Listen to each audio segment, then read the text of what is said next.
Hey team, it's Kristina Sullins, fitness professional, motivator, and successful home business owner in health and fitness. Today I'm going to teach you how to make videos. There's a simple formula that you're putting together just like anything else so that you can make successful videos to share your testimonial or to build content to build your brand. All right, so before we get started, a couple things to think about is number one, you want to do your hair and makeup, ladies. You want to look as professional as possible. Most of the time you're talking to complete strangers, and if you're trying to build a large business, you want to think about who you're trying to attract into your circle of influence, and you just want to be as professional as possible when you're making these videos. So take into consideration your appearance and also the background setting. Try to have it as clear as possible.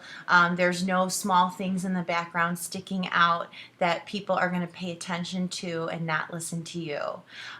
Number two is I'm making my videos straight from my desktop, not from a small camera. So it's easier to look straight into the camera. It's on a big screen and it's a headshot because people want to see your facial expressions. And number three, you can take notes on the content that you want to put the video out on and post it right in front of you so that you can just glance down and see, or even to the side and see what you're going to talk about next, and it won't interrupt your video. Okay, so you're going to break up your video in 3 parts. The first part is going to be your introduction, where you're going to say your name and your different roles in life. So exactly how I introed this video, you will come up with your own intro, and you want to keep it pretty consistent for every single video. One of the tips I learned from CHALENE Johnson is treat each video as if complete strangers were watching you and they don't know who you are or what you do. So the first part is your introduction. You're going to say your different roles in life. And the second thing is going to be, what are they going to get out of this video?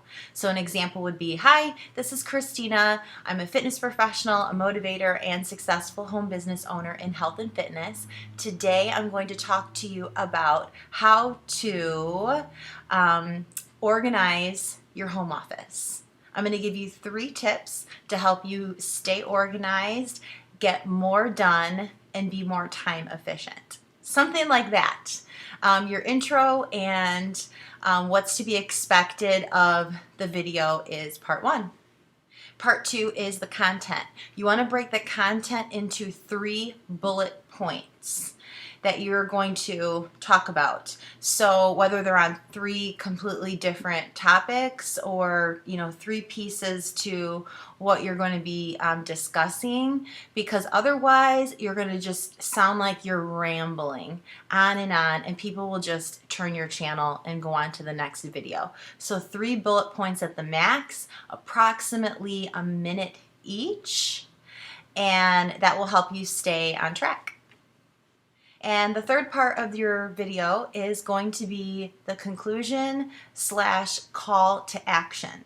So at the end of the video, what do you want them to do? You have to think, if you're using your videos on Facebook or YouTube or your blog, people are watching them, and your goal is to bring them back to your home or your circle of influence, or to message you. So a couple of options for call to action would be, number 1, comment below this video if you have any questions about organizing your home office that I didn't answer, that I can answer now.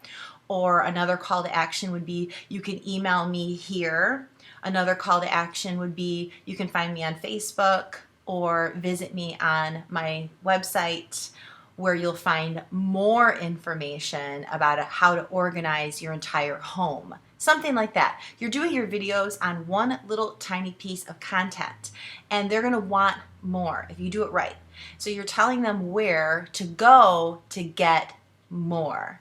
So is that Facebook? Is that where you're mostly building your business? Or do you have a blog with content that's active and they can go there to learn more about who you are and what you do, and you start to build a following that way? So just a couple of other tips. One is you're going to film each one of those pieces separately, just like I did today in this video. That way, if you mess up, which you're going to, you only have to redo that part of the video. You don't have to redo the whole thing, but just that one piece. That's your first tip.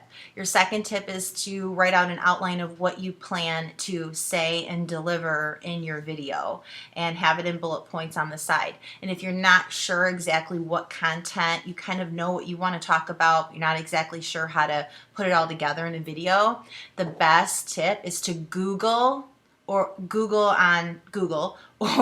search on YouTube your topic and what you're about to talk about, and see who is already talking about that topic in different ways, because ultimately you're going to be up against probably that video, along with other videos as well. So that's a tip. And you want to keep the video under 4 minutes.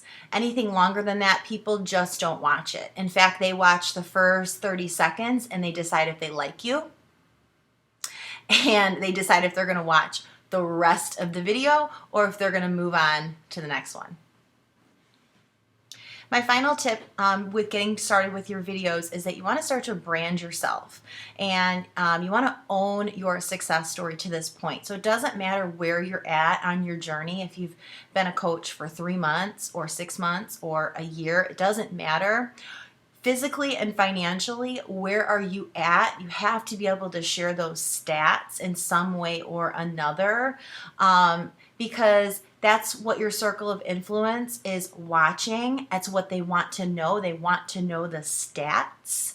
You're not comparing yourself to anyone but yourself. And people are watching you and following you.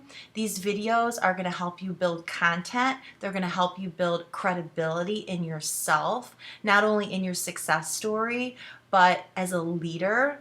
And they're watching you to see if you are someone that they want to follow, that they want you to lead them to be successful in fitness or business. So start to share your success story, even if you don't verbally say it each time. You can add the wording on the video, or you can add a photo of your success, your weight loss success story at the beginning of the video or the end of the video. And your call to action is always bringing them back to your home, which is your hub, which is either Facebook, or ultimately the goal is to do a blog. All right, you guys, I hope that helps you get started and making some videos. Let's go.